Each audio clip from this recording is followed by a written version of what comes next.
പുത്രന്റെയും പരിശുദ്ധാത്മാവിന്റെയും നാമത്തിൽ ആമേൻ. എല്ലാവർക്കും നല്ല സുപ്രഭാതം. നമ്മൾ ഈ ദിവസം കർത്താവിൻ്റെ കൂടെ പങ്കിട്ട് വാങ്ങിക്കുകയാണ്. ഈ ദിവസത്തിന് അവകാശം മോഹനമാകാൻ ദൈവം നമ്മൾ അനുഭവിച്ചു.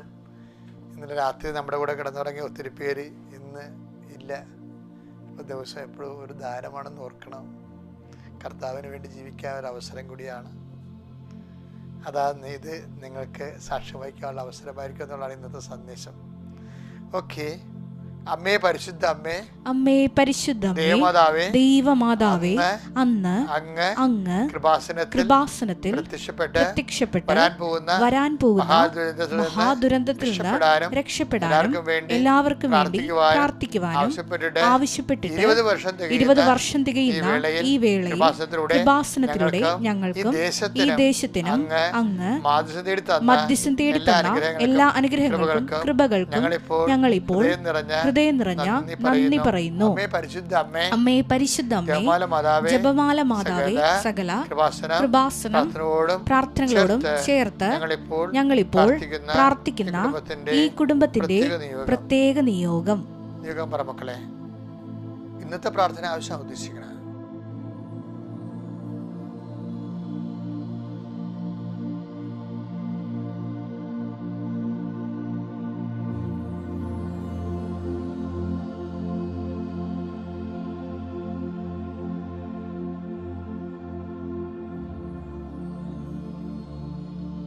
അമ്മയുടെ പ്രത്യക്ഷീകരണത്തിന്റെ ഈ ദ്വാദശക വേളയിൽ ഞങ്ങൾക്ക് സാധിച്ചു തരുവാൻ കനിയണമേ. വിശ്വാസ പ്രമാണം. സർവശക്തനായ പിതാവും ആകാശത്തിന്റെയും ഭൂമിയുടെയും സൃഷ്ടാവുമായ ദൈവത്തിൽ ഞാൻ വിശ്വസിക്കുന്നു. അവിടുത്തെ ഏകപുത്രനും ഞങ്ങളുടെ കർത്താവുമായ ഈശോ മിശിഹായിലും ഞാൻ വിശ്വസിക്കുന്നു. ഈ പുത്രൻ പരിശുദ്ധാത്മാവിനാൽ ഗർഭസ്ഥനായി കന്യകാമറിയത്തിൽ നിന്ന് പിറന്ന് പൊന്തിയോസ് പീലാത്തോസിന്റെ കാലത്ത് പീഡകൾ സഹിച്ച് കുരിശിൽ തറയ്ക്കപ്പെട്ട് മരിച്ച് അടക്കപ്പെട്ട് പാതാളങ്ങളിൽ ഇറങ്ങി മരിച്ചവരുടെ ഇടയിൽ നിന്ന് 3-ാം നാൾ ഉയർത്ത് സ്വർഗത്തിലേക്ക് എഴുന്നള്ളി സർവശക്തിയുള്ള പിതാവായ ദൈവത്തിന്റെ വലതുഭാഗത്തിരിക്കുന്നു. അവിടെ നിന്ന് ജീവിക്കുന്നവരെയും മരിച്ചവരെയും വിധിക്കുവാൻ വരുമെന്നും ഞാൻ വിശ്വസിക്കുന്നു. പരിശുദ്ധാത്മാവിലും ഞാൻ വിശ്വസിക്കുന്നു. വിശുദ്ധ കത്തോലിക്കാ സഭയിലും പുണ്യവാന്മാരുടെ ഐക്യത്തിലും പാപങ്ങളുടെ മോചനത്തിലും ശരീരത്തിന്റെ ഉയർപ്പിലും നിത്യമായ ജീവിതത്തിലും ഞാൻ വിശ്വസിക്കുന്നു. ആമേൻ. സ്വർഗ്ഗസ്ഥനായ ഞങ്ങളുടെ പിതാവേ, അങ്ങയുടെ നാമം പൂജിതമാകണമേ. അങ്ങയുടെ രാജ്യം വരണമേ. അങ്ങയുടെ തിരുമനസ് സ്വർഗത്തിലെ പോലെ ഭൂമിയിലുമാകണമേ. അന്നു വേണ്ടുന്ന ആഹാരം ഇന്ന് ഞങ്ങൾക്ക് തരണമേ. ഞങ്ങളോട് തെറ്റ് ചെയ്യുന്നവരോട് ഞങ്ങൾ ക്ഷമിക്കുന്നത് പോലെ ഞങ്ങളുടെ തെറ്റുകൾ ഞങ്ങളോടും ക്ഷമിക്കണമേ. ഞങ്ങളെ പ്രലോഭനത്തിൽ ഉൾപ്പെടുത്തരുതേ, തിന്മയിൽ ഞങ്ങൾ രക്ഷിക്കണമേ. ആമേൻ. നന്മ നിറഞ്ഞ മറിയമേ, സ്വസ്തി. കർത്താവ് അങ്ങയുടെ കൂടെ സ്ത്രീകളിൽ അങ്ങ് അനുഗ്രഹിക്കപ്പെട്ടവളാകുന്നു. അങ്ങയുടെ ഉദരത്തിൻ ഫലമായി ഈശോ അനുഗ്രഹിക്കപ്പെട്ടവനാകുന്നു. പരിശുദ്ധ മറിയമേ, തമ്പുരാന്റെ അമ്മേ, പാപികളായ ഞങ്ങൾക്ക് വേണ്ടി ഇപ്പോഴും ഞങ്ങളുടെ മരണസമയത്തും തമ്പുരാനോട് അപേക്ഷിക്കണമേ. ആമേൻ. ഫീഡിംഗ് പേരിലേക്ക് വരികയാണ്. കർത്താവിൻ്റെ തിരുസന്നിധിയിലേക്ക് ഇത് മുഴുവനായിട്ട് സമർപ്പിക്കുകയാണ്. നമ്മുടെ ജീവിതത്തെ ദിവസം കർത്താവിന്റെ ഉന്നതമായ നാമത്തിന് സ്തോത്രം ചെയ്യുന്നു. കർത്താവിന്റെ വിശുദ്ധ പൗരോഹിത്യത്തെ മഹത്വപ്പെടുത്തണമേ. കർത്താവെ, സഭയിലുള്ള സാന്നിധ്യം പ്രകടമാക്കണമേ. കർത്താവിന്റെ നാമത്തിൽ ശരണപ്പെടുന്ന എല്ലാ മക്കളെയും നീ പ്രത്യേകമായി സന്ധിക്കണമെന്ന് പ്രാർത്ഥിക്കുന്നു. ഈശോ സ്വന്തം ജീവിതത്തിൻ്റെ പാരാഭാരത്തിൽ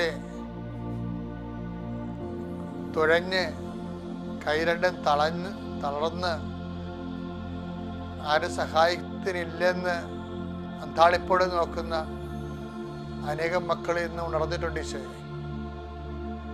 അവരെ സന്ധിക്കാൻ വേണ്ടിയാണ് ഈ പ്രാർത്ഥനകൾ നടത്തുന്നത്. പ്രത്യേകിച്ച് അങ്ങനെയുള്ളവരെ ഈ പ്രാർത്ഥനയുടെ ശക്തിയാൽ സന്ധിക്കണം പ്രാർത്ഥിക്കുന്ന കർത്താവേ. ജീവിതത്തിൻ്റെ ഓരോ മനുഷ്യർക്കും ഇത് നിങ്ങൾക്ക് ആവശ്യമാണെന്ന് എൻ്റെ സ്വർഗസ്ഥനായ പിതാവ് അറിയുന്നുവെന്ന് കർത്താവേ നീ പറഞ്ഞല്ലോ ഈശോയെ. അങ്ങയുടെ മക്കളുടെ ആവശ്യങ്ങളിൽ അങ്ങ് സത്താലുവാണ്. ഈശോ മാത്രമല്ല, പരപിതാവ് സത്താലുവാണ്. അതാണ് ഞങ്ങളുടെ ഒരു ആശ്വാസം ഈശോയെ. ഓരോ ആവശ്യങ്ങളുടെ സമ്മർദ്ദത്തിൽ സങ്കടപ്പെട്ട് ഞെരിയുന്ന മക്കളെ അവിടെ കഴിവുകൊണ്ട് തന്നെ അവർക്ക് രക്ഷപ്പെടാൻ നിവൃത്തിയില്ലെങ്കിൽ, എൻ്റെ അമ്മയെ പരിശുദ്ധമ്മ ദേവമാതാവേ, അവർക്ക് സ്വന്തം അമ്മയായിക്കൊണ്ട് അവരെ കൈപിടിച്ച് ഉയർത്തണമെന്ന് പ്രാർത്ഥിക്കുന്നു. പത്രോസിനെ എങ്ങനെയാണ് കർത്താവേ മുങ്ങിപ്പോയപ്പോൾ നീ കൈ കൊടുത്തതുപോലെ മുങ്ങിപ്പോകുന്ന എല്ലാ മക്കൾക്കും മനസ്സുകൊണ്ട്, സാമ്പത്തിക തകർച്ച കൊണ്ട്, രോഗം കൊണ്ട് മുങ്ങിപ്പോകുന്ന എല്ലാ മക്കൾക്കും നീ കൈ കൊടുക്കണമേ എന്ന് പ്രാർത്ഥിക്കുന്നു. കടലിൻ്റെ മീതെ നടന്നു വന്നവനെ കർത്താവേ കൈനീട്ടി നീ ഞങ്ങളുടെ മക്കളെ സന്ധിക്കണമെന്ന് പ്രാർത്ഥിക്കുന്നു. ദൈവത്തിൻ്റെ കരുണ ആണല്ലോ കർത്താവേ കൈയും കാലുമായി ക്രിസ്തുവായി കടലിൻ്റെ മീതെ നടന്നു വന്നത്. അതുപോലെ ആ കരുണ കർത്താവേ അങ്ങയുടെ തിരുസന്നിധിയിൽ കൈ ഉയർത്തുന്ന എല്ലാ മക്കളുടെ മേലും നീ കൈ പിടിക്കണമെന്ന് പ്രാർത്ഥിക്കുന്നു. കടകൾ നടത്തിയവരുണ്ട്, അത് പൂട്ടാൻ പോകുന്നവരുണ്ട്. കുഞ്ഞുങ്ങൾ നാളെ എങ്ങനെ പഠിപ്പിക്കുമെന്ന് അറിയാൻ പാടില്ല, അത് വിഷമിക്കുന്നവരുണ്ട്. ബന്ധുക്കളും സ്വന്തപ്പെട്ടവരൊക്കെ കരകയറുമ്പോഴും അവർ തിരിഞ്ഞു നോക്കാതിരിക്കുമ്പോഴും അതിൻ്റെ പേരിൽ ഒറ്റപ്പെട്ടു പോകുന്ന അവസ്ഥകളിൽ വിഷമിക്കുന്ന അനേകം മക്കളുണ്ട്. ഈശോയെ ചുറ്റിപിടിച്ച് ജപ്തിയായി പോകുന്നവരുണ്ട്, അടക്കാൻ പറ്റാത്തതിൻ്റെ പേരിൽ ജപ്തിയായി പോകുന്നവരുണ്ട്. ചില വാടകക്കാർ കയറിയിട്ട് വാടകയ്ക്ക് ഇന്ന് ഇറങ്ങിപ്പോകാത്തവരുണ്ട്. അതിൻ്റെ പേരിൽ അത് കൊടുക്കാനും പറ്റുന്നില്ല, കുടുംബത്തിലെ പുതിയ ചിലവുകൾ നടത്താനും പറ്റുന്നില്ല. അങ്ങനെ പ്രയാസപ്പെടുന്നവരുണ്ട്. വഴിയില്ലാത്തവരുണ്ട്. നടന്ന് കയറാനുള്ള വഴി ഇല്ലാത്തതുകൊണ്ട് കല്യാണം നടക്കാത്തവരുണ്ട്. അങ്ങനെ പല പല വിഷമതകൾ കൊണ്ട് കർത്താവെ ആരോടും പറയാതെ പറഞ്ഞിട്ട് എന്ത് കാര്യമെന്ന് ഓർത്തിട്ട് ഇങ്ങനെയുള്ള കാര്യങ്ങളൊക്കെ സ്വയമായിട്ട് തൊണ്ടേ പഴുത്ത പോലെ വിഴുങ്ങിത്തിരിക്കരുന്ന മനുഷ്യൻ. പക്ഷേ ഇന്ന് ഉടമ്പടി എല്ലാത്തിനും സമാധാനം മാതാവ് അതിലൂടെ പറയുന്ന കാരണം ആ വിശ്വാസത്തിൽ ഉടമ്പടി എടുത്തിരിക്കുന്ന എല്ലാ മക്കൾക്കും അവരെന്താണ് എഴുതി വച്ചിരിക്കുന്നത് അതിൻ്റെ മേലെ ദൈവഹിതമാണെങ്കിലും ആ ദൈവമേ ആ വിഷയത്തിനും ഇടപെടണമെന്ന് പ്രാർത്ഥിക്കുന്നു. ഇന്ന് ഇടപെടണമെന്ന് പ്രാർത്ഥിക്കുന്നു. കർത്താവെ സാക്ഷ്യം പറയാൻ മക്കൾക്ക് സാധിക്കുന്ന വിധത്തിലുള്ള അടയാളങ്ങൾ നൽകി അവരെ അനുഗ്രഹിക്കണം പ്രാർത്ഥിക്കുന്നു. രോഗങ്ങൾ കർത്താവ് വിദേശ മക്കൾ ജോലിക്ക് അവരെ പഠിക്കാൻ പോയി, കുടുംബത്തെ 10-40 വർഷം കടമായി. പക്ഷെ അവർക്ക് അവിടെ പഠിക്കുന്ന സ്ഥലത്ത് ജോലി കിട്ടണില്ല. അവർ തിരിച്ചു പോരേണ്ടി വരുന്ന അവസ്ഥയിൽ എന്ത് ചെയ്യും ദൈവമേ? അതിവിടെ അവർ ജീവിച്ചതിനേക്കാൾ കഷ്ടമായ ഒരു സാഹചര്യത്തിലേക്ക് അവർ പോയിക്കൊണ്ടിരിക്കുന്നു. അങ്ങനെയുള്ളവരെ ഇന്ന് നീ സന്ധിക്കണേ പ്രാർത്ഥിക്കുന്നു. ഇത് ഇന്നത്തെ പ്രാർത്ഥന, ഇന്നത്തെ നിയോഗമാണ് കർത്താവ്. ഇങ്ങനെ ഓരോ വിഷയങ്ങൾ കുടുംബത്തിൻ്റെ മെയിൻ്റെനൻസ് നടക്കാത്ത കാരണം ക്ഷുദ്രജീവികൾ കയറി പലതരത്തിലുള്ള പഴുതാരകളും പലതരത്തിലുള്ള ജീവികളൊക്കെ കയറി ഉറങ്ങാൻ പോലും പറ്റാത്ത ആൾക്കാരുണ്ട് ഈശോയെ. അവരെ അതെല്ലാം കൊണ്ട് സഹിച്ച് ആര് സഹിക്കും, ആര് രക്ഷപ്പെടുത്തും എന്നൊക്കെ വിചാരിച്ചുകൊണ്ട് മനസ്സ് നിലവിച്ച് അങ്ങനെ ജീവിക്കുന്നവരുണ്ട്. ഇങ്ങനെ എല്ലാ മക്കളെയും ഈ പ്രാർത്ഥനയിൽ ഞങ്ങൾ ഓർക്കുന്ന കർത്താവേ അവരെല്ലാം സന്ധികളെ പ്രാർത്ഥിക്കുന്നു. ഗർഭിണികളെ അമ്മ കാണിച്ചു തരുന്നുണ്ട്. ഈ സമയത്ത് അവർക്ക് വേണ്ടി പ്രാർത്ഥിക്കാൻ ആവശ്യപ്പെടുന്നുണ്ട്. പക്ഷേ പ്രായമായിട്ട് ഗർഭിണികളായവരെ കാണിച്ചു തരുന്നുണ്ട്. കുറച്ച് അങ്ങോട്ട് പ്രായമായിട്ട് ഗർഭിണികളുടെ ഗർഭത്തിൻ്റെ പ്രോബ്ലം ഉള്ളവരെ കാണിച്ചു തരുന്നുണ്ട്. അതിനെല്ലാം ഇപ്പോഴും വലത് കരത്തെ സ്പർശിക്കണേ പ്രാർത്ഥിക്കുന്നു. എൻ്റെ കർത്താവിൻ്റെ ഉന്നതമായ നാമത്തിൽ സഭയുടെ അധികാരത്തിൽ കുരിശിൻ്റെ അടയാളത്തിൽ എന്ത് വിഷമമാണ് നിങ്ങൾക്കുള്ളത്, പേരറിയാവുന്നതോ അറിയാൻ പാടാത്തതോ വിഷയമായിക്കൊള്ളട്ടെ, യേശു ക്രിസ്തു നാമത്തിൽ അത് മാറിപ്പോകട്ടെ എന്ന് ഈശോ നാമത്തിൽ കൽപ്പിക്കുന്നു. നിത്യം പിതാപുത്രനും പരിശുദ്ധാത്മാവ് സർവ്വീശ്വരൻ നയിക്കും. ആമേൻ.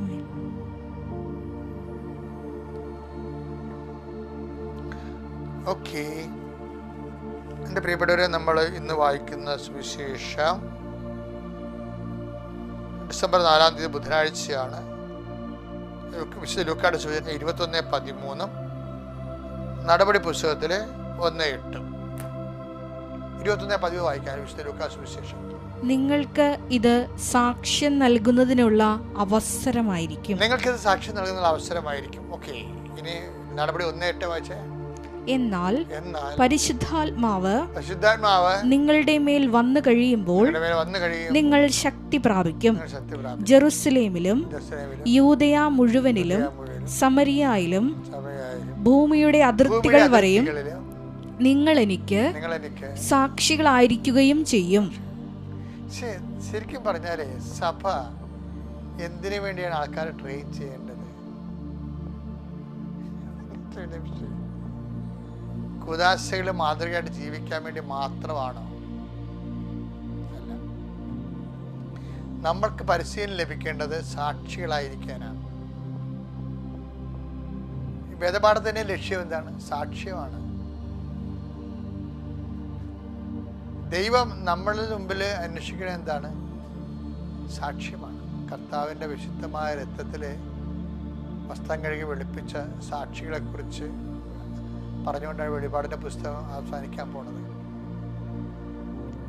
അപ്പം നിന്റെ മനസ്സിലെപ്പോഴും ഉണ്ടാകേണ്ടത് നിന്റെ സ്പിരിച്വാലിറ്റി, ആധ്യാത്മികത എന്ന് പറയുന്നത് അതിൻ്റെ മൂല്യം ഓരോ ദിവസവും വർദ്ധിക്കണം. എങ്ങനെ വർദ്ധിക്കും?